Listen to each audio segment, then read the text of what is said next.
Hello friends, આજે આપણે બનાવશું એકદમ કાઠિયાવાડી સ્ટાઇલ રીંગણનો ઓળો. એવો સ્મોકી, એવો ટેસ્ટી કે એકવાર બનાવશો પછી હોટલમાં ખાવાનું મન જ નહીં થાય.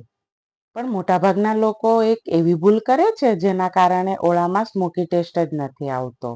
આજે હું તમને એવી 3 સિક્રેટ ટિપ્સ બતાવીશ જેના પછી તમારો ઓળો એકદમ ગામડાના ચૂલા જેવો ટેસ્ટ આપશે. તો ચાલો શરૂઆત કરીએ.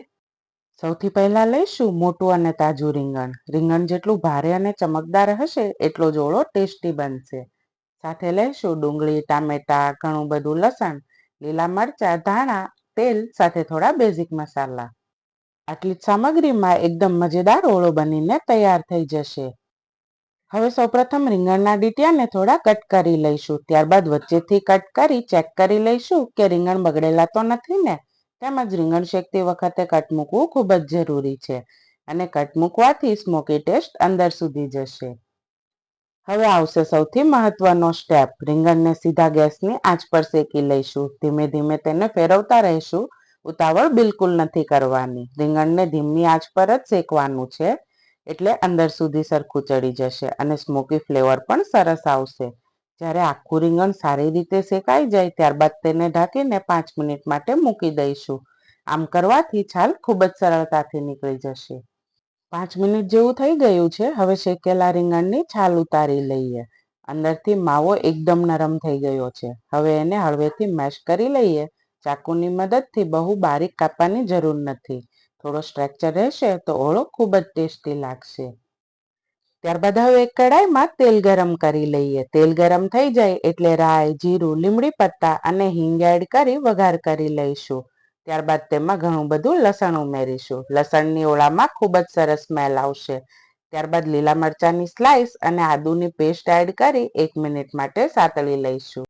હવે ઝીણી સમારેલી ડુંગળી ઉમેરી દઈએ. ડુંગળી હળવી ગોલ્ડન બ્રાઉન થઈ જાય એટલે તેમાં ટામેટા ઉમેરી દઈશું.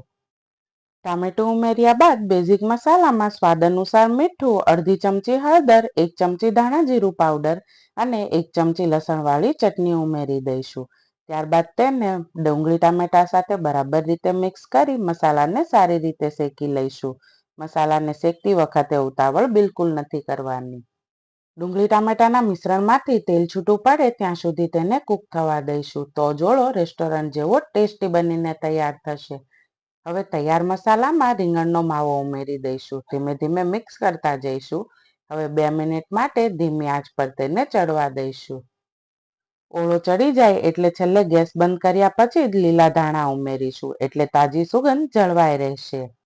તમે જોઈ શકો છો ફ્રેન્ડ્સ, કેવી સરસ ક્રીમી સ્ટ્રક્ચર આવી છે. સ્મોકી સુગંધ, લસણનો ટેસ્ટ અને મસાલાનું એકદમ પરફેક્ટ બેલેન્સ.